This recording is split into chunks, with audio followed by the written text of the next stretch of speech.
Salut à tous et bienvenue dans ce nouvel épisode du Crypto Fan Club. Je suis aujourd'hui en compagnie de Crypto Picsou. Crypto Picsou, comment vas-tu? Bah écoute, ça va mec, ça va très très bien. Ça va mieux qu'hier. Ouais, putain, ça va mieux qu'hier. On va évidemment y revenir. Alors, Crypto Picsou, qui va nous présenter un petit peu les bases de l'analyse technique. Ça faisait longtemps que je voulais quelqu'un qui nous en parle un petit peu plus de manière extensive. Mais avant, on a pas mal de sujets à traiter quand même, puisque avec l'actualité d'hier, comme tu l'as dit, voilà, il y a deux, trois trucs à dire. Il y en a qui ont laissé quelques plumes. Et à ce sujet, j'aurais aussi moi quelques petites choses à vous partager. Et puis avant ça, évidemment, eh bien, je vais te laisser te présenter pour les personnes qui ne te connaissent pas. Qui es-tu? D'où viens-tu? Depuis combien de temps tu es dans la crypto? Dis-nous tout. Ça fait beaucoup. Bah écoute, Léo DPS, plus connu sous le nom de Crypto Picsou sur Twitter.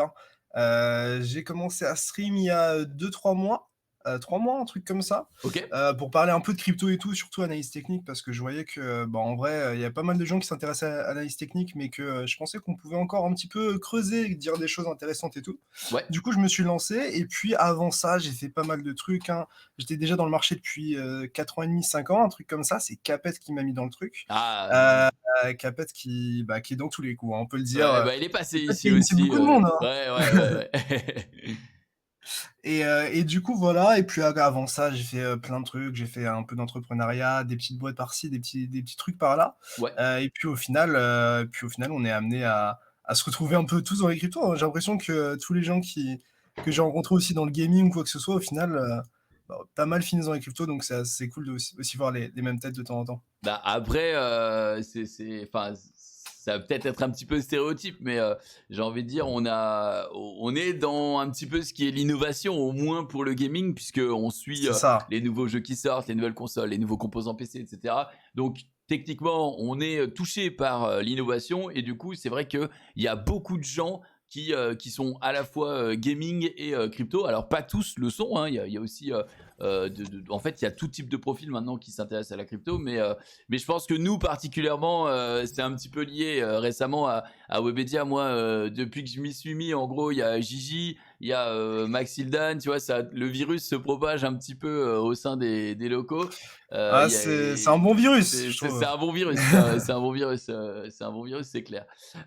Du coup, alors aujourd'hui, comme je te l'ai dit, on va parler d'actu, on va commencer par ça, et puis ensuite, je te laisserai complètement champ libre pour nous parler de l'analyse technique. C'est quelque chose que tu fais pas Yes, mal, notamment toi sur tes lives, enfin yes. sur les lives que tu fais avec Capet, je crois. C'est le vendredi, c'est ça? C'est le dimanche. C'est le dimanche, ok. C'est le dimanche à 21h la plupart du temps, quand on a du temps, on va dire. Mais non, en vrai, on n'en a pas loupé tant que ça, hein, des dimanches. Donc ouais, tous les dimanches à 21h sur la chaîne de Capet ou bien sur la mienne. Ouais, et du coup là, vous traitez pareil, on va dire de l'actu crypto, ça c'est sûr, puisqu'il s'en passe des choses dans une semaine. Ouais, Et puis après, j'imagine, tu essaies de dénicher les patterns que tu trouves cool pour c'est peut-être y ça. trouver des points C'est d'entrée. ça, c'est ça. On essaye d'anticiper, enfin du moins de visualiser certains scénarios, et de comprendre aussi à quel moment on peut se placer, peut-être prendre avantage un petit peu sur le marché et faire un peu d'argent quand on peut, quoi. Et je vois Son Goku qui démarre sur les chapeaux de roue, mais en fait, on va en parler aussi. Il me semble que tu as fondé avec Capet Coin Academy. C'est ça, Euh, coinacademy.fr, du coup ouais, avec un Y à la fin. Et du coup, en fait, on a lancé notre média le 1er mai, un truc comme ça. ok. Et ouais, franchement, ça se passe plutôt bien. Franchement, ça faisait ouais, 3-4 ans que moi, je regardais déjà le truc. J'étais en mode, ok, il faut vraiment faire un truc et tout. Mais j'avais pas encore la posture avec Capet pour le faire. Et Ok, puis, on s'est retrouvé avec Capet, on s'est retrouvé avec aussi Anto, qui travaille avec nous, d'accord. qui est aussi un frérot dans la crypto. Et puis on s'est dit pourquoi pas se lancer. Et du coup, bah, on a lancé Coin Academy, tout simplement. Donc Coin Academy, ce sont, là je le vois, c'est des articles qui vont traiter de l'actu crypto. On va Ouais, avoir un petit peu finalement comme un Cryptost ou un journal du coin, j'imagine. Là, vous ouais, avez les plateformes d'échange. Il y a certainement vos liens affiliés, ce qui est ouais, normal ouais, bien voilà, sûr. pour rémunérer le travail. En termes de crypto-monnaie, vous avez donc les cours.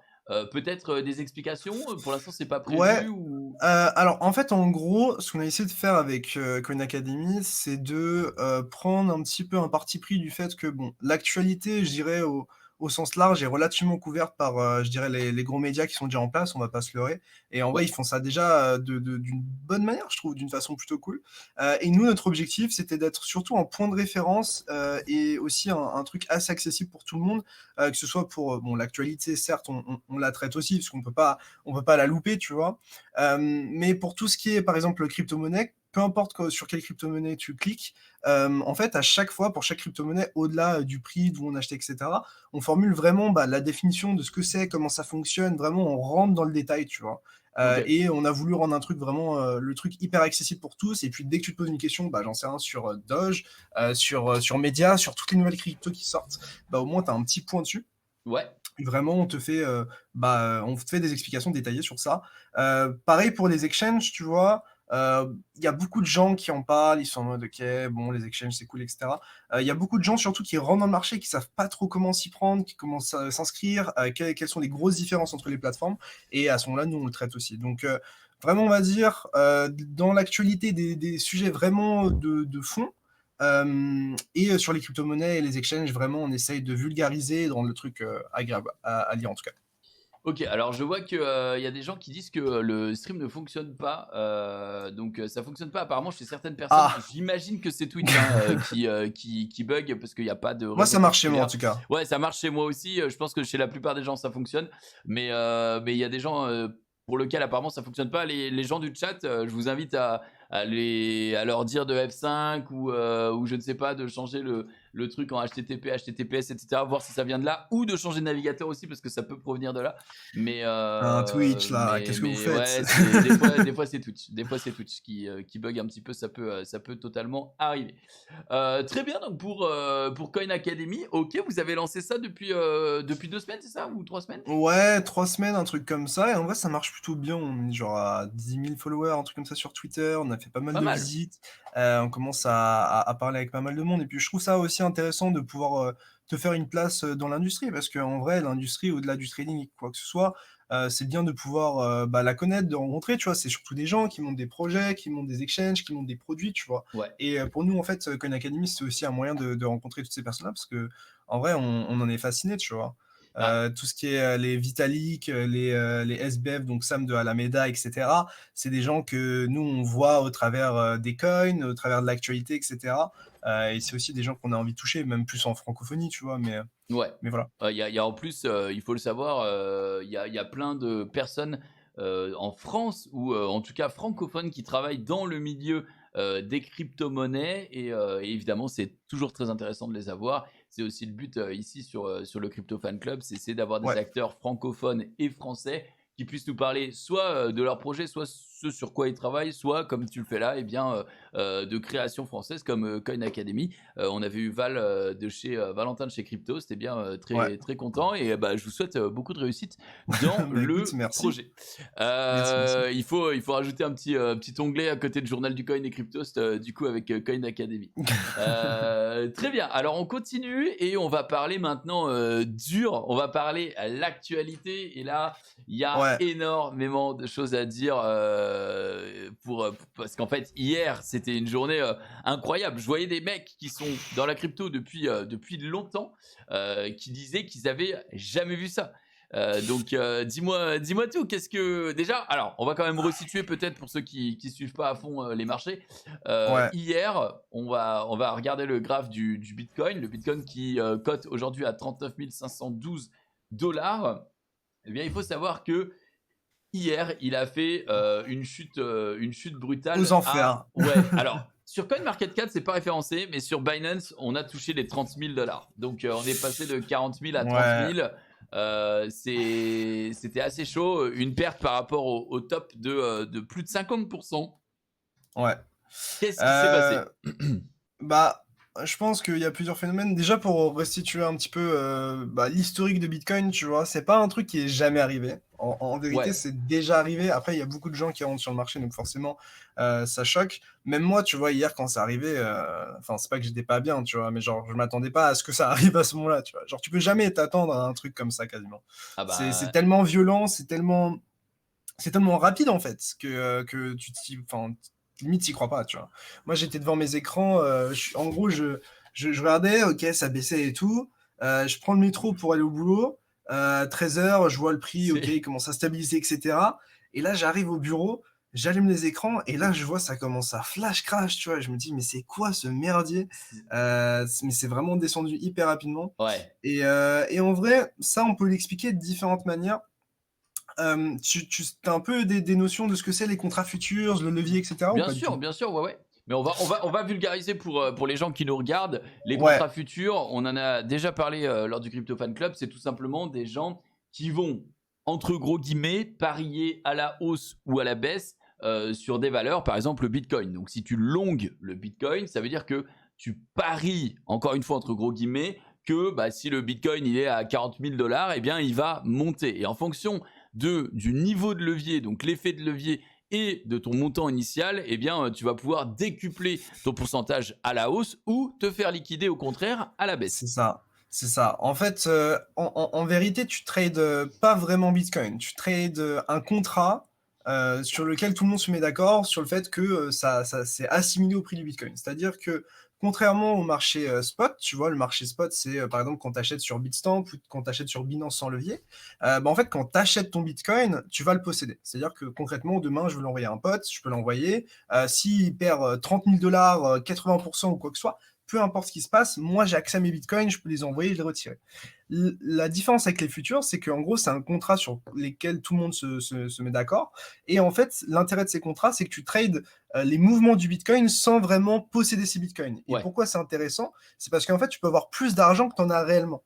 Comme tu le disais, tu peux utiliser des effets de levier, par exemple, de 50. Par exemple, pour 50, un levier x 50, par exemple, Binance va te prêter 50 fois ce que tu possèdes, par exemple. Donc, C'est il va te dire, OK, je te prête 50 fois ce que tu as sur une position. Ça va te coûter un peu plus de frais que d'habitude parce que moi, je te prête de l'argent, ça me coûte de l'argent. Mais en échange, bah, tu peux trader entre grands guillemets plus d'argent que tu en as vraiment. Et du coup, si tu trades plus d'argent que tu en as vraiment et que ça va dans ton sens, bah, en fait, tu peux gagner de l'argent comme si tu en avais beaucoup plus. Tu vois. Donc, en gros, par exemple, avec 0,1 BTC, si tu en levier x10, bah, c'est comme si tu avais un BTC. Et du coup, quand BTC gagne 10 000 $, au lieu de gagner 0,1 BTC, enfin, au lieu que la valeur augmente sur 0,1 BTC, elle augmente sur 1 je BTC. Je sais pas du tout si c'est clair, c'est mais je du coup, ça te permet de gagner plus d'argent que tu ne pourrais sans levier, quoi. alors, ça te permet de gagner plus d'argent dans le cas où ta prédiction, elle est bonne. Mais dans le cas où ta prédiction, elle est pas bonne, qu'est-ce qui se passe? Bah, en fait, dans le cas où, bah, en fait, concrètement, comme l'indique le mot levier, en fait, tes mouvements sont décuplés, en fait. C'est-à-dire que, par exemple, si tu as un levier de 10, si ça monte de 1%, tu gagnes 10% de ce que tu as mis, OK? Pour autant, si ça se retourne contre toi, donc par exemple, si, tu es en position acheteuse en levier x10, si ça descend de 1%, tu perds 10% de ce que tu as mis. Et en fait, le concept de liquidation, c'est quand tu arrives à 100%. C'est-à-dire que, par exemple, si je suis en levier x10 et que ça baisse de 10%, 10 fois 10, ça fait 100%, donc j'ai perdu 100% de ce que j'ai mis. Et donc là, en fait, à ce moment-là, Binance te dit, bah, en fait, je t'ai prêté de l'argent et on s'est accordé sur le fait que si ça diminue de X% par rapport à ton entrée, bah, en fait, bah, je peux pas me permettre de te laisser les fonds, je te les retire et c'est ce qu'on appelle une liquidation. Et concrètement, quand il y a une liquidation, quand toi, tu te fais liquider, en tant qu'acheteur, par exemple, quand tu es en position longue acheteuse, bah, en fait, Binance va forcer une vente au marché. C'est-à-dire que pour Mmh. clôturer un trade où tu es acheteur dessus, Binance va, bah, pour qu'on revienne à zéro, hein, c'est comme si tu étais à plus 1 BTC par exemple, Ouais. pour revenir à zéro, bah, en fait, ils vont vendre ce 1 BTC. Le problème ici, c'est que si tu as trop de gens qui utilisent du levier d'un coup, bah, en fait, et que le prix descend, par exemple, si tu as plein de gens qui sont acheteurs et que le prix descend fortement, bah, en fait, Binance va être obligé de clôturer toutes ces positions-là. Et en fait, quand il va clôturer ces positions-là, il va forcer ses ventes. Le problème, c'est que s'il y a énormément de gens dans cette situation-là, bah, ok, certes, ça va clôturer ta position et la vendre, mais il faut qu'il y ait quelqu'un qui l'achète en face, tu vois. Et le truc, c'est que si d'un coup, il y a plein de gens qui se font liquider, mais qu'il n'y a pas assez d'acheteurs en face, tu as ce qu'on appelle une crise de liquidité. Et donc concrètement, bah, le prix descend tellement vite qu'il y a de moins en moins de gens ou peu de gens qui sont capables d'acheter. Et du coup, Binance va tendance à pousser le prix le plus bas possible jusqu'à ce qu'ils arrivent à clôturer ta position. Et c'est là où vraiment on appelle ça des cascades de liquidation. Et en fait, le prix tombe jusqu'à trouver assez d'acheteurs pour clôturer les positions de tout le monde. Et c'est exactement ce qui s'est passé du coup eh bien hier, sauf que on a eu quand même apparemment, j'ai pas les chiffres exacts, mais j'ai vu passer du 8 milliards et du 20 milliards de dollars liquidés. Donc c'est une grosse fourchette, mais c'est beaucoup. C'est très important. Donc ça veut dire que je vais t'envoyer ça. Ouais. Alors je sais pas si, alors je te l'envoie sur ce qu'on utilise. Nickel. Hop. Je vais aller le récupérer et en fait, du coup, via cette liquidité qui du coup a disparu. Alors attends, parce que la dernière fois la dernière fois, quand j'avais cliqué sur cette fenêtre, ça avait affiché le lien. Donc 2 minutes, je te coupe 2 minutes. Pas de souci. Ça avait affiché le lien de la fenêtre et on s'était fait emmerder par des mecs qui venaient, qui essayaient de join l'appel. Et c'était chiant. Du coup, les gars, si jamais le lien c'est. vas-y, n'hésite pas, mais c'est toi qui fais le reste de l'émission. Hein. T'inquiète. Alors attends, tac, je vais juste te faire réapparaître dans très peu de temps. J'ai disparu les gars, oh merde. Voilà, là c'est bon. Du coup, on va réouvrir le petit lien que tu m'as donné, ce sera très bien. Et avec ça, hop, on va pouvoir voir un petit peu ce qui a été liquidé. Donc on est à... Alors que là, c'est les 24 dernières heures, donc ça inclut pas le gros crash, tu vois. Ouais. Mais on est sur 1 milliard 300 millions de dollars liquidés sur ces 24 dernières heures. Avant, j'imagine même pas, j'ai pas tout l'historique. Si, on a l'historique. C'était 7,56 milliards qui a été liquidé. Si tu descends, t'as un graphique et t'as un gros trait vert. Tu mets ton curseur dessus clairement. Et tu peux voir ce qui a été liquidé. Ah la vache. Oui, donc là, on est sur énorme. Le 16 avril, il y avait aussi eu 9 milliards de liquidation, mais je pense que le 16 avril, là, c'était un nettoyage, quoi. Je pense que là, tout le monde. Le 16 avril, en soi, c'était un mouvement qui était beaucoup plus petit, hein, mais c'était juste que le prix était tellement haut et tout le monde était tellement euphorique que tout le monde pariait à la hausse, pensait qu'on allait faire un nouvel ATH. À ce moment-là, on a juste sorti tout le monde, quoi. Donc voilà, donc on est d'accord que, alors là je vois des questions qui commencent à se préparer dans le chat. On est d'accord que normalement les futurs, donc tout ce qui est ce qu'on vient de parler, la négociation de contrats avec des effets de levier, c'est réservé aux personnes expérimentées dans la crypto-monnaie. C'est accessible à tout le monde en soi. D'ailleurs, j'ai fait une vidéo complète sur ça. Hein. J'ai fait une vidéo complète sur ma chaîne YouTube où j'explique absolument tout. Et concrètement, c'est accessible de tous, mais dans les faits, je le déconseille à des gens qui débutent parce que c'est tellement exigeant techniquement, tu vois, que tu peux vite t'en mordre les doigts. Et si tu débutes, tu sais pas trop comment trader, tu sais pas quelle taille de position tu dois avoir, tu sais pas où t'arrêter. Et en fait, c'est le problème de ça, c'est que quand tu maîtrises pas tous ces éléments-là, et que en plus tu utilises du levier sur un marché qui est ultra volatile, ça pardonne pas, quoi. Là, ça peut faire très très mal. Il faut savoir qu'il y a des gens dans la communauté Telegram que j'ai qui évidemment se sont fait liquider. Il faut faire très attention. Il faut aussi savoir que par exemple sur Binance, si vous tradez en futur sur Binance, si vous voulez, ce que vous avez en portefeuille futur, c'est ça qui va être liquidé. C'est pas ce que vous avez acheté en spot. C'est vraiment deux choses distinctes. Moi, Exactement. je vais vous dire la vérité. Moi, en général, dans mon futur, j'ai entre, on va dire, 50 et 150 $. Comme ça, dès que je sens le bon coup, entre guillemets, ou que j'ai envie de jouer au casino parce que j'ai clairement pas les compétences requises. Je suis pas un trader, d'accord? Donc, j'ai clairement pas les compétences requises pour faire du futur. De temps en temps, je mets un petit billet parce que je me dis, vas-y, je pense que c'est pas mal. Aujourd'hui, j'ai fait un petit x20 en longue en BTC quand il commençait à remonter. J'ai gagné, je sais pas, sur les 50 balles, je crois que j'ai clôturé à 90 ou 95% de la position en bonus. Donc sur 50 balles, j'ai dû refaire 40 balles ou 45 balles. Ça m'étonne pas. Ouais, voilà, c'est ok, c'est cool, mais c'est sur un petit montant. En tout cas, moi, c'est un montant que je peux me permettre de perdre. Mais ça m'est arrivé au tout début. Là, c'est un levier c'était un levier x20, je crois. Mais sur un levier, et c'est déjà beaucoup. Mais tu peux aller jusqu'au levier sur Bitcoin, sur Binance. 125, les gars, vous réalisez pas parce que à chaque fois que tu mets 1 euro, c'est comme si tu en mettais 125. Donc si le prix du C'est Bitcoin énorme. varie de, franchement, ça peut être quoi? 0,5, C'est ça, 0,4%. Parce quelques, qu'en plus de ça, quelques en dollars. plus, ouais, c'est ça. Et en plus de ça, en fait, Binance prend ce qu'on appelle un hedge, c'est-à-dire qu'en gros, ils vont prendre un avantage, c'est-à-dire qu'un avantage en termes de proba et en termes de revenus, c'est-à-dire que concrètement, techniquement, si tu as un levier fois 100, tu dois être liquidé quand le prix va 1% contre toi. On est Ouais, d'accord? c'est ça.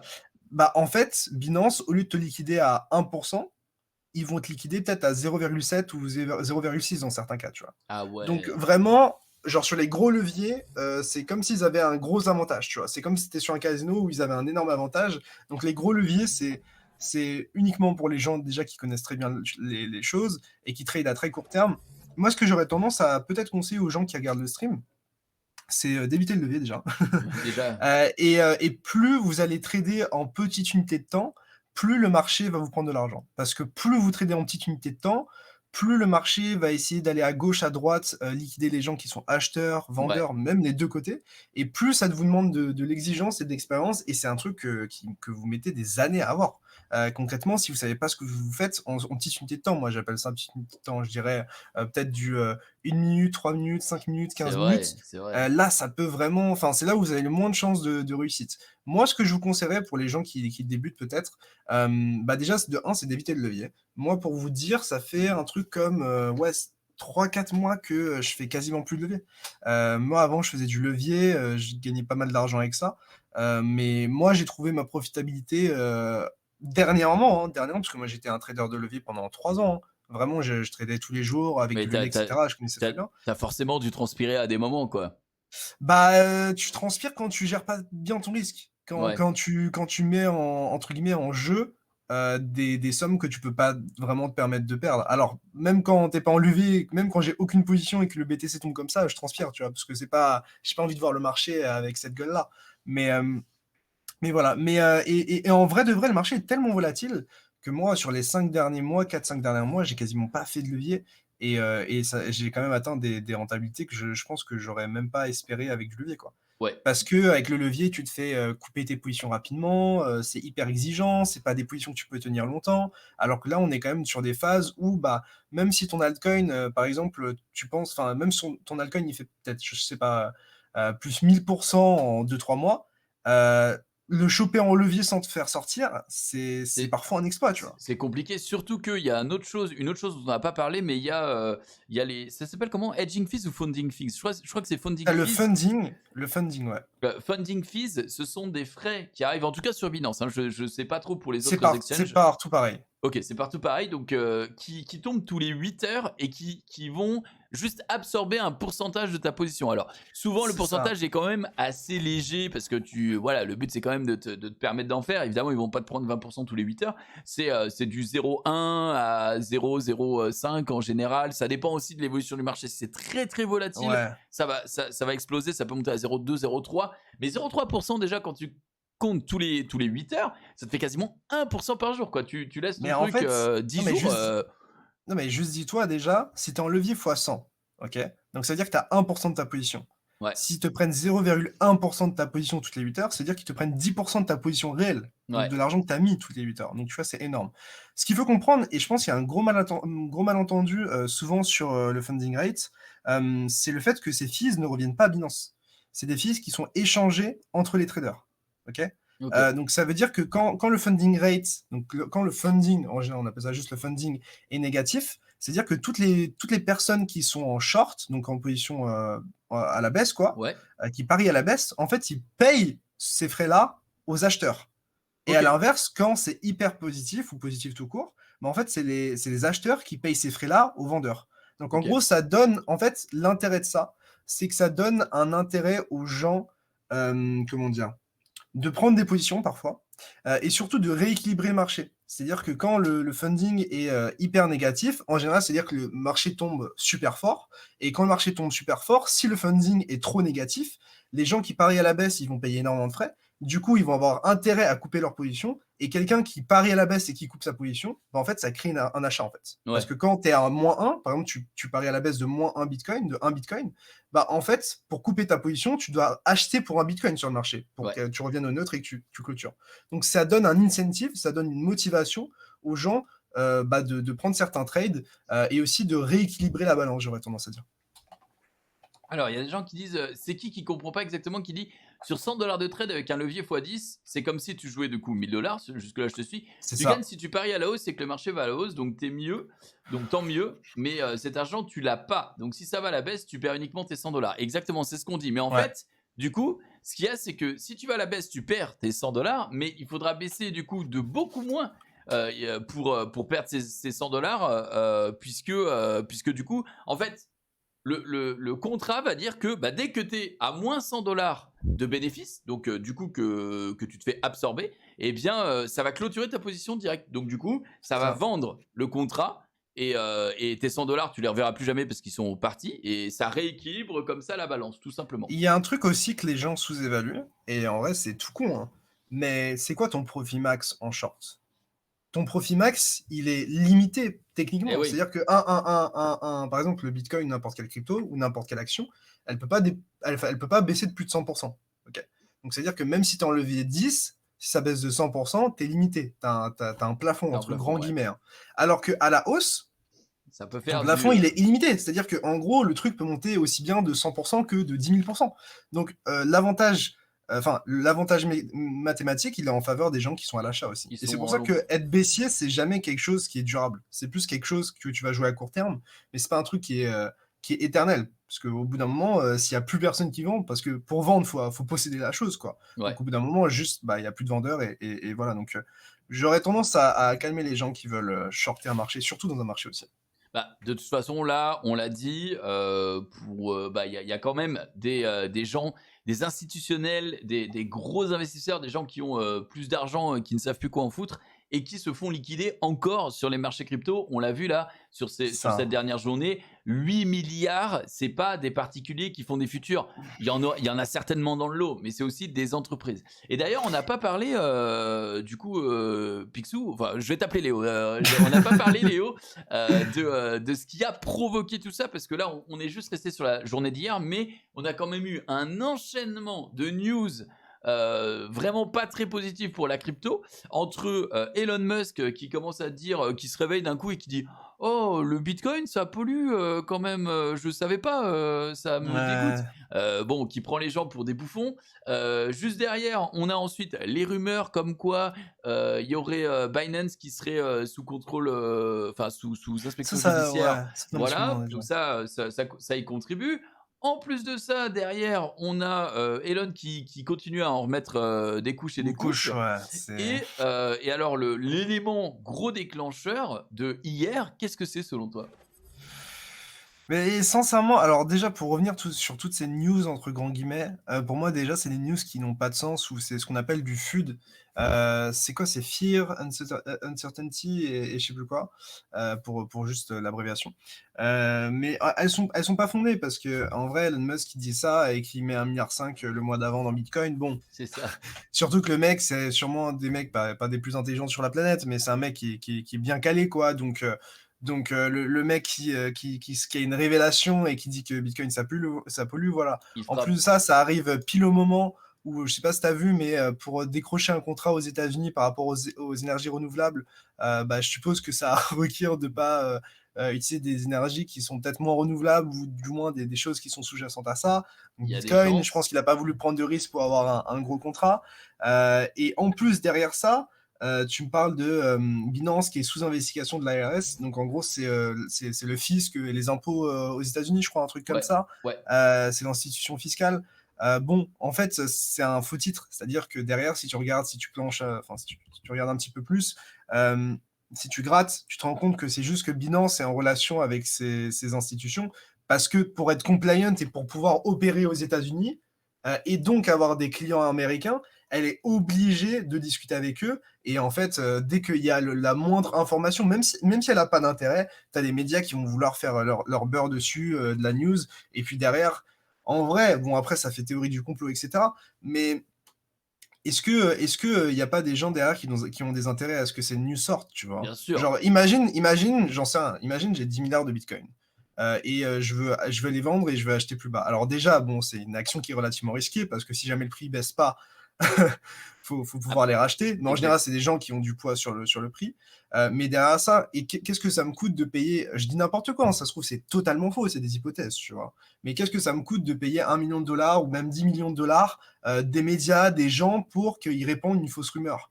En vrai, Ouais. si ça me permet de faire tellement plus de profit, qu'est-ce que ça me coûte? C'est rien, tu vois? Le risk reward, le retour sur investissement, il est énorme, tu vois? Donc c'est aussi ça qu'il faut, je pense, regarder et prendre un peu plus de recul parce que les gens ont tendance à un peu subir les news et toujours se dire: «Ah mais c'est de leur faute, c'est de leur faute». Oui, sûrement, mais aujourd'hui les news, qu'est-ce que vous en faites? Vous en faites rien. Vous les utilisez juste pour expliquer des mouvements, mais en vrai, est-ce que vous avez vraiment besoin de news pour expliquer ces mouvements? Il y a aussi, toute la notion de marché libre et de pression acheteuse et vendeuse. Demain, par exemple, quand le prix il est aussi haut, il y a aussi des gens qui ont acheté du bitcoin à 2 000 $, 3 000 $, 5 000 $, des gens qui en ont accumulé à 200 $. Ces gens-là, au bout d'un moment, ils prennent des profits et quelqu'un qui prend des profits, c'est quelqu'un qui vend au marché. Donc s'il y a plus de gens qui veulent vendre que de gens qui veulent acheter, bah, Eh le ben, prix baisse, en fait. évidemment, le prix baisse mécaniquement. Il y a une autre petite chose que moi j'avais entendu, je ne sais pas si tu avais pu lire ça, cet article-là. Je ne sais pas si vous l'aviez dans le chat. Si vous pouvez le retrouver, j'ai essayé de le retrouver tout à l'heure, mais j'ai pas vu. Il y a eu une espèce de conversation underground qui a été publiée sur Twitter où il y a quelqu'un qui dit représenter une grosse société, mais il peut pas dire qui. Leur but, c'était de liquider une autre société et ils se sont dit, on va le faire. Ouais, Et voilà. Et du coup, ils l'ont fait. Alors, ça, c'est pareil, les gars, c'est à prendre avec des super pincettes. C'est un mec sur Internet, sur un forum explosé, qui a écrit ça. On ne sait pas. Peut-être que en vrai, c'est vrai. il y a peut-être une part de vérité, Voilà. tu Il y a, vois. il y a peut-être une part de vérité. Après, on a les heures, etc. Cryptomatrix l'avait peut-être ouais, effectivement retweeté. Je suis en train d'essayer de voir ça. Euh, il y a peut-être une part de vérité, il y a peut-être tout est véridique, et peut-être aussi que c'est juste des mecs qui veulent Moi, j'ai se j'ai mettre tendance. en le vent en poupe sur Internet, mais Ouais, je sais pas, moi j'ai tendance à être, alors, c'est c'est ça. vrai que l'histoire des heures, voilà, après ça me fait un peu, alors peut-être je suis vraiment mauvaise langue, mais tu vois, ça me fait un peu penser aux pronostiqueurs ou aux gens qui mettent toutes les bonnes combinaisons d'un match qui, quand le match se termine, suppriment toutes les mauvaises et ont tendance à retweet en mode: «Je l'avais dit», tu vois? Ouais, Donc c'est ouais. peut-être un truc qui est possible. 2e truc, des trucs comme ça sur Reddit, sur 4chan, il y en a eu un tas, des mecs qui disent, «Ah OK, bah, en fait, genre, je pense que Bitcoin, dans 3 ans, il sera à ces prix-là, ce mois-ci, ce mois-ci. Mais bon, coïncidence, enfin, de toute façon, qu'est-ce qu'on peut en faire de cette nouvelle? Ce que je disais sur mon stream hier, qu'est-ce qu'on peut en faire? On peut rien en faire. C'est comme la plupart des nouvelles, on ne peut rien en faire, à part si c'est des nouvelles vraiment fondamentales qui ont un énorme impact, du style, Binance qui ne peut plus opérer aux États-Unis, tu vois? Le bitcoin, qui est inachetable dans certains pays, Ouais. genre, ou bitcoin qui a une défaillance technique. Là, tu vois, c'est des news fondamentales qui ont un impact, pas seulement aujourd'hui, qui ont un impact demain, après-demain et les prochaines semaines. Là, c'est surtout des news qui sortent un peu de nulle part et qui sont là pour déstabiliser, j'ai l'impression, les gens qui rentrent sur le marché. Alors, pour autant, est-ce que ça veut dire que on a sorti les gens et que le prix ira pas plus bas? J'en sais rien. Mais en tout cas, ça a contribué à créer une panique et c'est plutôt bien réussi. Et Niamor qui dit reste à voir si ça monte à 70K. Il est vrai, dans le. Alors, pas un conseil d'investissement évidemment, mais dans le lien. Bah, je peux vous le mettre le lien si vous le voulez dans le chat. Mais dans le lien, il parlait de dire que voilà, ils vont monter le BTC à minimum 70K. Et plus tard, même sur le chan, sur des autres screens que j'avais vus, il parlait de 100K plus. Tu vois, moi, Bon, je suis en mode complot. Moi, je suis en mode complot quand je vois ouais, ça. ouais. Est-ce qu'ils sont en mode, ah, mais du coup, on avait raison sur la baisse. Alors, est-ce que ça va pas motiver des gens à acheter parce qu'ils pensent que le Bitcoin va aller à 70K? Ça se trouve, ça va alimenter juste un moyen pour les gros de sortir. Enfin, bref. Ça fait très complot tout ça, tu vois. Mais, Ouais, ouais. qu'est-ce qu'on en fait?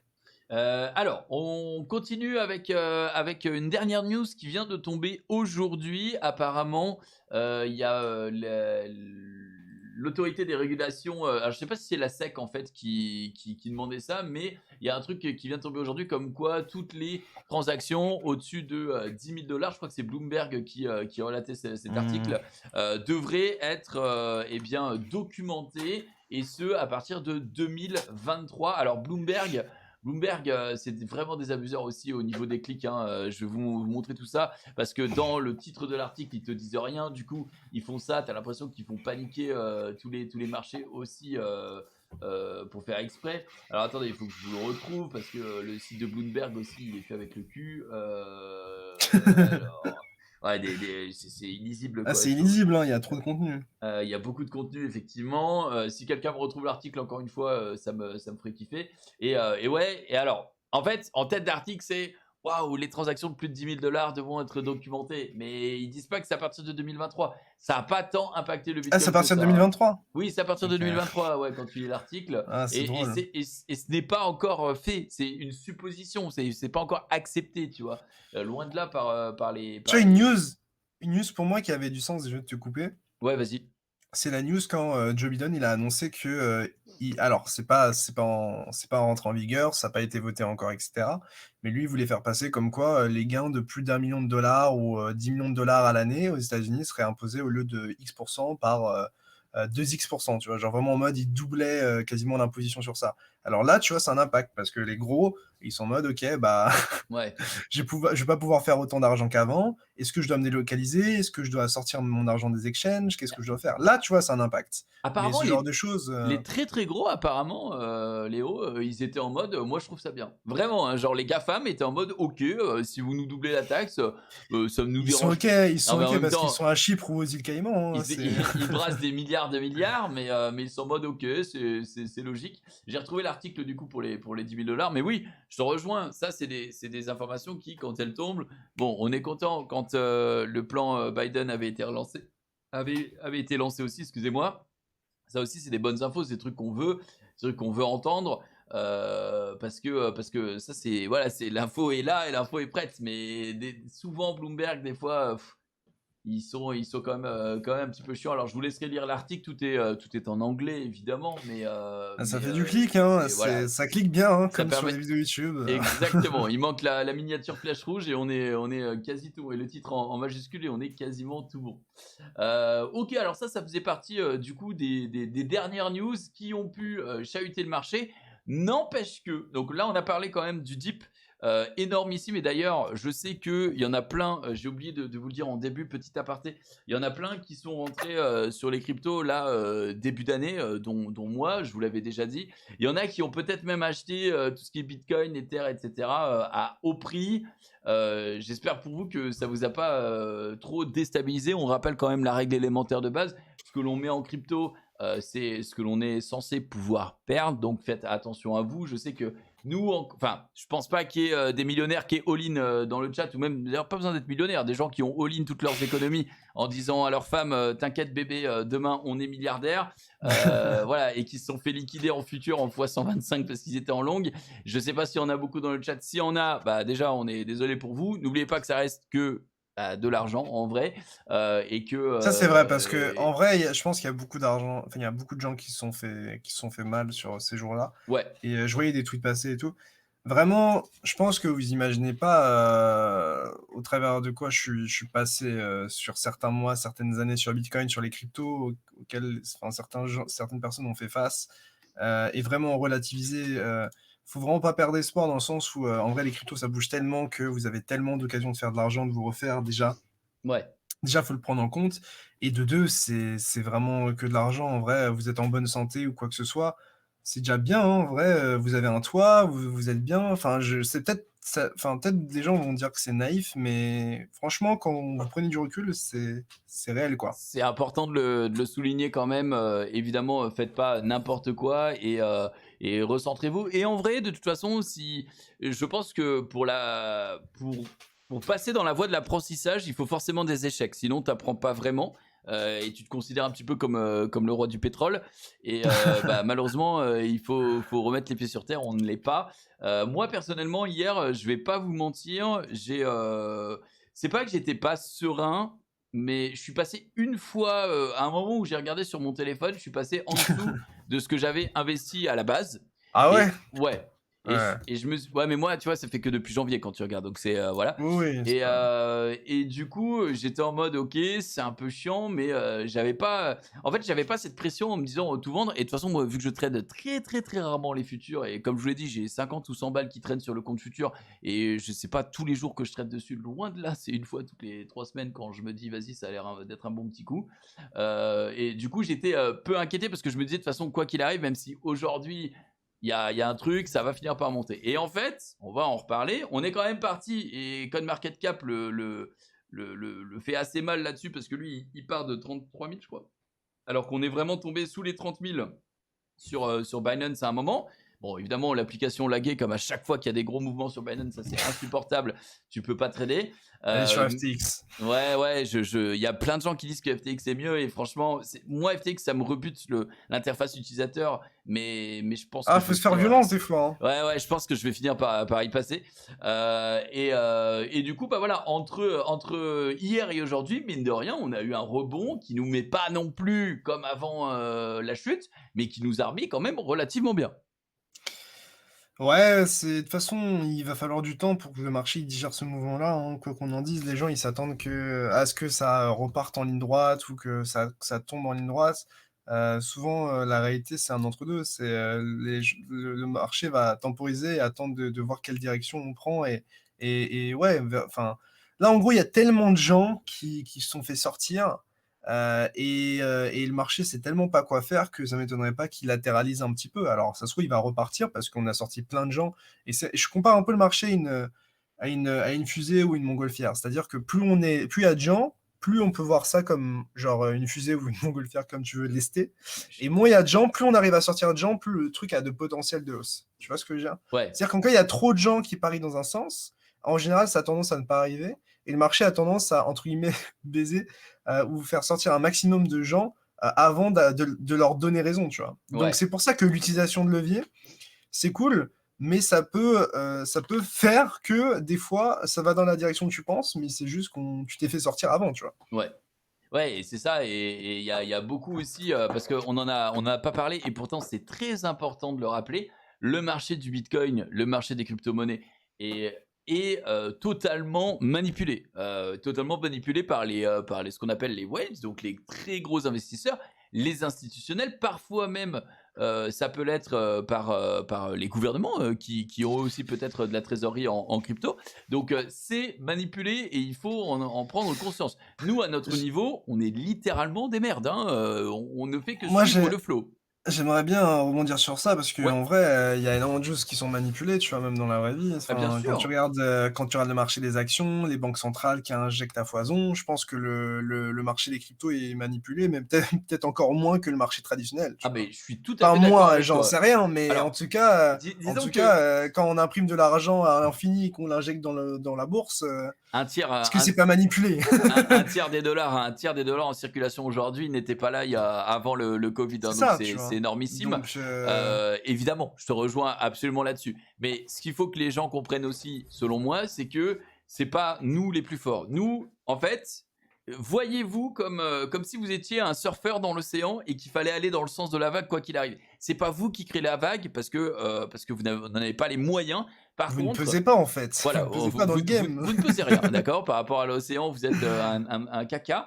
Mais par contre, il faut essayer de prendre les vagues, évidemment, parce que si tu surfes sur la vague, eh ben, déjà c'est une bonne sensation. Et en plus, c'est là que tu peux faire du profit Bah, et faire surfer à fructifier contre-courant, ça termine pas bien, quoi. Ça marche pas trop, quoi. Donc c'est Exactement.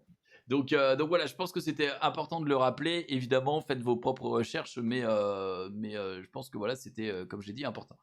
Donc là, on est revenu sur un niveau, finalement, si je fais là la petite comparaison, à un niveau début février en termes de Bitcoin, et pour la plupart des cryptos, parce que là, c'est vrai qu'on a parlé uniquement des Bitcoins, mais il y a des cryptos qui ont pris 50% dans la gueule, hein. C'était même plus, hein. Il y a vraiment m'en des parle trucs. pas. Ah, il y en a qui se sont fait laver. Moi, personnellement, j'avais un bon bac de dots bah, je l'ai vu fondre comme neige au soleil. Voilà, ça m'a fait bizarre. Quand je l'ai vu à 20 $, justement au pire du pire, j'étais en mode sors ta carte bleue, rachète tout. Mais évidemment, je ne pouvais pas, j'étais au taf. Mais c'est voilà, il y a des trucs. J'espère que, enfin, j'espère. En fait, c'est même pas ça, mais je pense qu'il y en a qui se sont positionnés au plus bas possible. Moi, personnellement, je me suis repositionné un peu parce que, comme je l'ai dit au début, je suis personnellement persuadé que c'est un mouvement de fond, mais que de toute façon, on l'a déjà dit, les cryptos, c'est relativement nouveau, ça fait que, entre guillemets, 10 ans que ça existe. Il y a des projets comme le DOT et tout, c'est là que depuis l'année dernière. Si tu crois fondamentalement au projet, qu'il y a des trucs qui sortent, qui fleurissent dessus, il n'y a pas de raison pour que ça reste à la baisse comme ça et que ça disparaisse dans un siphon. Il y a plein de cryptos, hein, de shitcoins qui disparaissent parce qu'elles sont à chier. Mais pour les projets en lesquels tu crois et qui sont normalement de bons projets, il n'y a pas forcément de raison. Donc voilà, là si on regarde un petit peu sur les 7 derniers jours, on a Uniswap, on a Bitcoin Cash, on a Internet Computer ICP qui était rentré il n'y a pas très longtemps, qui a pris quand même moins 35% sur les 7 derniers jours, mais qui aujourd'hui rebondit de 44%. C'est un truc de baiser. C'est montagne russe. Ouais, c'est clairement les montagnes russes là pour ceux qui tentent d'investir. Là, un débutant qui se lance aujourd'hui dans les cryptos, là c'est clairement un petit coup de casino, hein, parce que tu sais pas trop ce qui va rebondir et ce qui va rester là un petit moment. Après, théoriquement, c'est pas non plus mauvais que ça accumule pas mal dans un même range pendant longtemps. Et c'est là où on va commencer à parler d'analyse technique, la petite transition toute trouvée. Et c'est là où je vais te laisser la main, puisque moi je n'ai que la base de la base, quoi. Ce que c'est qu'un chandelier japonais et deux trois patterns. Pour rebondir sur tout ce qui est analyse technique, analyse technique, c'est quoi? C'est en gros, on prend un graphique et on l'analyse et on essaye de le comprendre, de le décrypter. Pourquoi on essaye de le décrypter? C'est pour tout simplement comprendre quelles sont les zones d'intérêt, quelles sont les zones où je vais pouvoir me positionner et surtout les zones où moi je peux avoir un avantage mathématique ou statistique concret. C'est-à-dire que, en général, quand on fait de l'analyse technique, de l'analyse graphique, bon, on essaye de comprendre le graphe, etc. Mais surtout dans le trading, en fait, on essaye de créer des setups. Donc des setups, c'est créer une sorte d'environnement dans lequel tu te mets des conditions. Donc par exemple, tu te dis, OK, moi j'attends que le prix se bouge de cette façon-là, j'attends que le prix soit à cet endroit spécifiquement, et j'attends que mes indicateurs se comportent de telle manière. Et en fait, ça, c'est ce qu'on appelle un setup. Et en gros, quand tu te crées un setup, donc des conditions que toi, tu définis au préalable, et que, genre, d'un point de vue proba, sur des dizaines, des centaines, des milliers de fois, tu arrives à avoir un gros succès et un gros win rate et un risk-reward qui est satisfaisant, en fait, c'est là où tu décryptes, tu trouves un setup rentable, et c'est à partir de là que tu trades, tout simplement. Donc, en gros, tu utilises l'analyse technique pour un peu te situer dans le graphique, déterminer les zones d'intérêt, etc., et pouvoir mettre en place tes setups, entre grands guillemets, qui te permettent derrière de générer de l'argent, tout simplement. Ouais. Alors, j'allais dire, donc l'analyse technique, pour résumer, on est d'accord que c'est déjà pas une science exacte. Elle est quand même soumise aussi En fait, tu peux pas vraiment prédire de mauvaises news. En fait, l'analyse, c'est de l'analyse. C'est-à-dire qu'on n'est pas magicien, on n'est pas voyant ou quoi que ce soit. Ce qu'on fait, c'est qu'on regarde ce qu'on voit devant nous et on regarde ce qui s'est passé historiquement, comment le prix s'est comporté historiquement, que ce soit à ce prix précis ou lorsqu'il fait un pattern spécifique. Et là, tu te dis, OK, j'ai peut-être un avantage, j'ai déjà vu ce qui s'est passé la plupart du temps après que le prix s'est comporté de cette façon. Et en général, il se comporte de cette façon et je peux en tirer de l'argent. Donc l'analyse technique, c'est vraiment identifier les zones d'intérêt, identifier là où tu peux agir et créer des scénarios où toi, derrière, tu vas pouvoir agir. C'est-à-dire que tu t'anticipes rien. Tu attends les confirmations, tu te crées des scénarios et ensuite tu agis. Je sais pas si c'est clair. C'est très clair. Je pense que ça l'est aussi pour les gens qui nous regardent parce que c'est très bien expliqué. On comprend du coup exactement ce qu'on disait. C'est pas une science exacte. C'est essayer de regarder des patterns. Donc, comment on pourrait dire patterns pour vraiment les plus novices d'entre nous, des schémas, des schémas qui se reproduisent régulièrement. Voilà, des dessins, des formes. Finalement, en fait, c'est des formes qui se reproduisent, qui ont déjà existé dans le temps et qui... Des motifs, ouais. Ouais, des motifs, c'est très bien. Et qui, eh bien, au fur et à mesure des années, quand on voit qu'il y a se motif en général dans 85% du temps derrière le prix explose par exemple. Et du coup, Mais voilà. Mais l'analyse technique, pour moi, c'est bien plus deep que ça. C'est-à-dire que l'analyse technique, ça incorpore plein de choses. Donc là, on parlait des motifs, donc c'est ce qu'on appelle des structures de prix. Donc c'est comment le prix bouge. ouais, Mais au-delà des structures de prix, ça peut être aussi déterminer les zones d'intérêt, donc les supports, les résistances, comment le prix réagit lorsque à chaque fois on visite un certain endroit. Un truc bête, mais quand on voit le funding, quand on voit les frais, quand on voit les liquidations, etc., bon, c'est de l'order flow, c'est ce qu'on appelle de l'order flow, mais pour moi, ça peut être aussi inclus dans ton trading et dans ton analyse technique. L'analyse technique, c'est ultra large, ça inclut énormément de choses, et derrière, le but, c'est de comprendre ce qui marche pour toi, personnellement, et d'essayer d'en tirer de l'argent pour euh, trader. du C'est ce coup, qui te permet de trader, en tout cas, personnellement. oui, c'est ce qui te permet de trader au contraire de l'investissement. Exactement. Le trade, c'est plutôt du. D'ailleurs, c'est quoi? C'est du daily de tous les jours, toutes les semaines? Bah, en fait, en fait, enfin, c'est ultra vague, tu vois, parce que même quand je fais de l'investissement, entre gros guillemets, tu peux faire de l'analyse technique. C'est-à-dire qu'en général, le fondamental ne te suffit pas à investir pour moi. C'est-à-dire que même si tu es investisseur, c'est pas parce que tu es investisseur et que le projet est lourd que tu vas rentrer à n'importe quel endroit, tu vois. Quand je vois, j'en sais rien, un Bitcoin qui est à 65 000 dollars, même si tu crois dans Bitcoin, est-ce que pour autant tu as envie de fermer les yeux sur ton entrée, sur ton prix et juste investir? Bah, un vrai investisseur, il s'appuie aussi sur des prix clés et c'est là où il va investir. Donc, il va être peut-être moins exigeant techniquement sur le graphique. Lui, il va dire, OK, moi j'ai mon fondamental, j'ai confiance dans ce projet-là. Je pense que d'ici 2, 3, 5 ans, le prix est sous-évalué et on risque d'aller plus haut.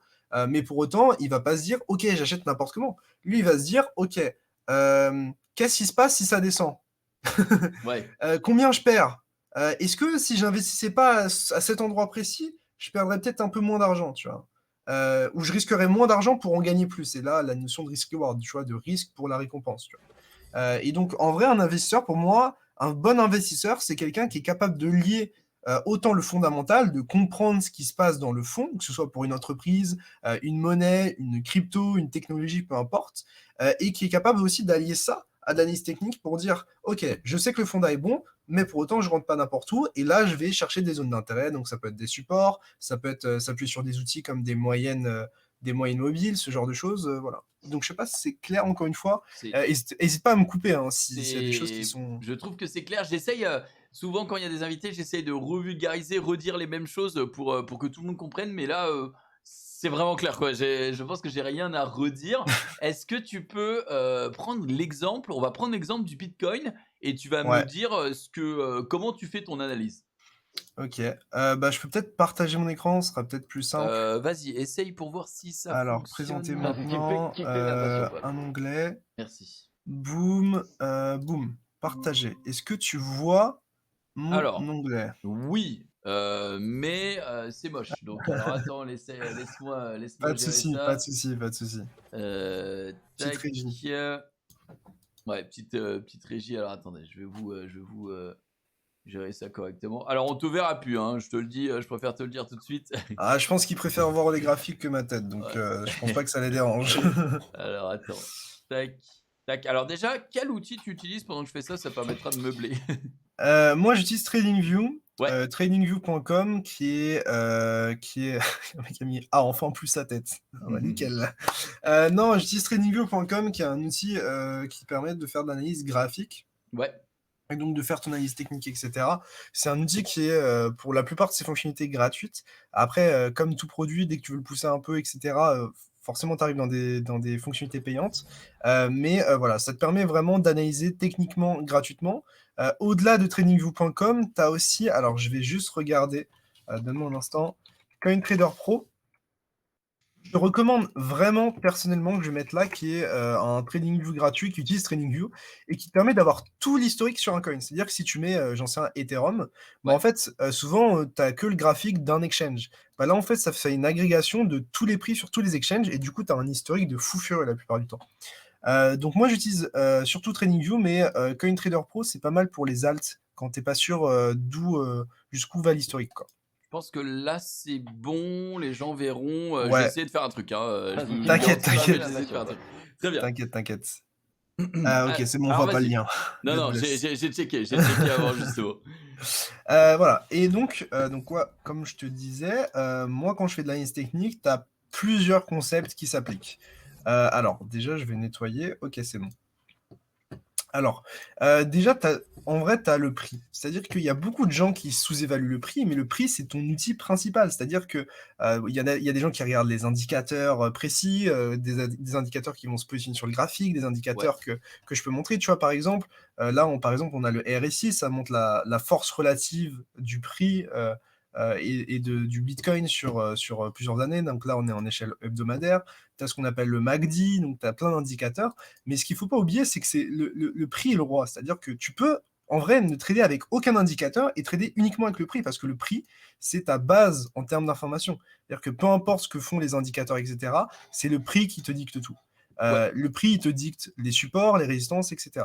Donc pour revenir aux bases, moi, qu'est-ce que je fais concrètement? Bah, en fait, déjà, quand tu as envie de trader, tu as envie de comprendre dans quelle situation, dans quel contexte tu vas trader. Et c'est quoi? C'est tout simplement identifier la tendance. OK? Donc, une tendance haussière, c'est quoi? Oula, c'est des sommets de plus en plus hauts et des creux de plus en plus hauts. Ça peut sembler tout con, mais c'est ce que c'est techniquement, tu OK, vois. Au contraire, une tendance baissière, c'est des creux de plus en plus bas et des sommets de plus en plus bas. OK. OK. Donc ça, c'est 2 statuts. Donc ça, c'est quand le marché il est en tendance. Quand le marché il est en tendance, qu'est-ce que tu vas chercher à faire? Si on est dans une tendance avérée, une tendance haussière avérée, qu'est-ce que tu vas chercher à faire? Tu vas chercher à acheter des creux plus hauts que les précédents. Donc si le prix descend, tu vas vouloir dire: «Si on va sous ce creux-là, alors je pense qu'on est plus dans une tendance haussière». Donc qu'est-ce que tu vas faire? Tu vas essayer d'acheter quand on s'approche de ce creux-là. Parce que si on Ouais, passe sous, tu te dis: «OK, mon scénario il marche plus, je suis plus dans une tendance haussière», mais pour autant, si je l'achète, je peux viser un sommet plus haut que le précédent. Donc ça marche aussi pour une tendance baissière. Donc ça, c'est quand le marché est en tendance. Donc tendance haussière, tendance baissière. Donc en général, on les surfe. Et alors ensuite, attends, tu as juste, ouais, pour vas-y. reprendre là sur TradingView, tu en quelle unité de temps? Donc là, je suis en hebdomadaire, mais c'était vraiment plus pour la démo. Je l'ai OK, juste montré graphiquement. Mais les unités de temps, tu en as plein, tu peux utiliser tout ce que tu veux. Voilà. Je te montrerai juste après si tu veux. ouais, OK, Euh, donc ça, c'est vraiment le marché, il est soit en deux phases. Enfin, il est en deux phases. Soit en phase de tendance, donc tendance haussière, tendance baissière. OK, Donc ça représente à peu près, bon je vais pas spoil, mais ça représente à peu près 20 à 30 du marché et 70 à 80 du temps, le marché, il est ce qu'on appelle un range. C'est-à-dire qu'il est en consolidation entre 2 bornes. C'est-à-dire que concrètement, le prix, il va s'échanger entre 2 zones, donc une borne acheteuse, une borne vendeuse et c'est au moment où on va casser une des 2 bornes qu'on va nous donner la direction et ensuite partir soit dans une tendance haussière, soit dans une tendance baissière. Donc c'est hyper important de comprendre si tu es dans une tendance haussière, déjà pour savoir si tu vas être dans des setups où tu vas vouloir acheter pour continuer dans cette tendance haussière, ou si tu es dans une tendance baissière, bah, pour ne pas forcément acheter et attendre qu'on passe en tendance haussière, ou si tu es dans un range, donc quand on est entre deux bornes, et à ce moment-là, bah, en fait, si tu es entre deux bornes, bah, il n'y a pas grand-chose à faire, parce qu'en fait, quand tu trades au milieu, bah, enfin, tout ce qui est au milieu, c'est du bruit, en fait. Tu pourrais juste regarder ce qu'il y a en haut et ce qu'il y a en bas et te positionner à ces moments-là. Ok. OK. Donc déjà, c'est avoir le contexte. C'est ce qui te permet de trader. Quand tu es dans une tendance haussière, tu vas vouloir acheter les creux qui précèdent les sommets. C'est-à-dire que voilà, tu vas vouloir les défendre. Et inversement. Donc moi, c'est ce que je fais. Donc ça, c'est vraiment le contexte. Et puis après, tu vas attendre d'avoir des structures de prix qui te permettent d'agir. C'est-à-dire que à l'intérieur de cette tendance haussière, tu vas arriver à des endroits où, par exemple, ici, OK, ça se trouve ici, quand le prix il descend, en fait, tu vas comprendre qu'il arrive sur un support et que le prix, on n'arrive pas à se pousser plus bas et on va faire ce qu'on appelle des structures de prix de retournement, par exemple pour un retournement haussier, donc ce qu'on appelle un W. Donc en gros, qu'est-ce que ça montre d'un point de vue psychologique et d'un point de vue factuel? C'est que le prix, on n'arrive pas à se pousser plus bas. Donc là, tu vois, on fait un creux. Ensuite, on fait un creux, mais on n'arrive pas à aller sous ce creux-là. Et Ouais, pour autant, on arrive à faire un sommet plus haut que le précédent. Donc là, ça montre que la force vendeuse est plus faible que celle acheteuse et donc que les probas que ça continue à la hausse sont plus importantes. Donc ce que tu vas faire, c'est essayer d'acheter des retournements haussiers dans une tendance haussière parce qu'en fait, tu mets toutes les chances de ton côté puisqu'on est dans une tendance haussière et tu cherches à court terme les endroits qui vont être intéressants où se positionner, c'est-à-dire, OK, il y a un support à cet endroit-là, dessus on fait une structure de retournement, donc j'ai 2 éléments et après peut-être un troisième élément. C'est les setups dont je te parlais. OK. Donc ces supports et ces résistances, on les identifie comment? Bah, en fait, les supports et les résistances, c'est, des prix, des zones sur lesquelles on a été, tapé plusieurs fois. Par exemple, là, je vais regarder alors, on va carrément enlever ce qui s'est passé ici, OK? Comme Ok. ça va être simple. Quoique, alors attends 2 secondes. Je peux enlever cette, alors c'était où déjà? Ouais, c'est là. OK, je vais mettre là. Bah, qu'est-ce qu'on voit concrètement? On voit que cette zone ici, on a été la travailler une fois. Ensuite, donc elle servait de support ici. Tu vois bien que Ouais. le prix rebondit dessus. Donc on revient le tester plusieurs fois. Donc ça montre qu'il y a des acheteurs qui sont positionnés ici et qui ont dit: «OK, je pense que c'est un prix intéressant à acheter. Je pense pas qu'on va aller en dessous. En tout cas, je cherche à le défendre». OK. Ensuite, quand on est passé en dessous, ça a servi de résistance parce que quand on casse un support, bah, en fait, il y a plein de gens qui l'ont acheté. Donc si on passe en dessous, ces gens perdent de l'argent et donc si on revient à ce prix-là, bah, en fait, ces gens-là, ils perdent plus d'argent. Donc ils vont se dire: «Bah, si on revient à mon prix d'entrée, bah, je vais avoir tendance à vendre pour pas perdre d'argent» et du coup, en fait, ce support qui, de base, supportait le prix et lui permettait de rebondir, quand en fait, on va revenir le chercher, il va servir de résistance parce qu'il y avait plein de gens qui étaient positionnés à ce niveau-là et qui vont plus être en perte, tu vois? Donc Ouais. là, ça sert de résistance et à partir du moment où, ce support sert de résistance, bah, on voit qu'à chaque fois qu'on a été le tester, il a servi de résistance. C'est-à-dire qu'ici, on a été le retester, on n'a pas réussi à passer au-dessus. Donc, on voit une nouvelle fois que c'est une résistance. Ensuite, on voit qu'on l'a retouché encore une fois. Ici, il a servi de résistance. Et qu'est-ce qui se passe quand on teste plein de fois un prix? En général, il est faible. Et là, par exemple, on a cassé cette résistance. Donc, on a réussi à aller au-dessus. Donc là, on l'a cassé. Et qu'est-ce qui se passe quand on casse une résistance? Derrière, eh ben, ouais, ça explose. Tu vois? Ok. Et du Donc coup, en gros, juste pour compléter, pour finir sur ça, peut-être pour faire une illustration de ça, faut voir un peu ça comme des étages d'un immeuble. C'est-à-dire que, quand tu as tendance à taper plein de fois sur un sol, bah, en fait, il va s'effondrer, tu vois? Donc si un prix, il tape plein de fois sur un support, faut se dire qu'il s'affaiblit parce que s'il y a des gens qui veulent acheter ce support-là, bon, en fait, au bout d'un moment, il y aura plus assez de gens qui auront de l'argent pour acheter le support parce que s'ils l'ont déjà acheté, comment ils font pour le racheter, tu vois? ouais. OK. Donc en gros, c'est comme si tu tapais un sol et qu'il s'effondrait. Et ensuite, quand il s'effondre, tu arrives sur le support d'après et ton sol que tu as détruit, il devient un plafond. Tu vois? En gros, tu vas de niveau en niveau, d'étage en étage. Ok, c'est clair pour moi. Maintenant, là, tu as pris quand même des unités de temps qui sont grandes. Tu l'as dit Ouais, au tout début, l'unité de temps, finalement, ça a que très peu d'importance. C'est-à-dire que tu peux faire de l'analyse technique techniquement sur une minute ou ça a tu moins peux de faire sens.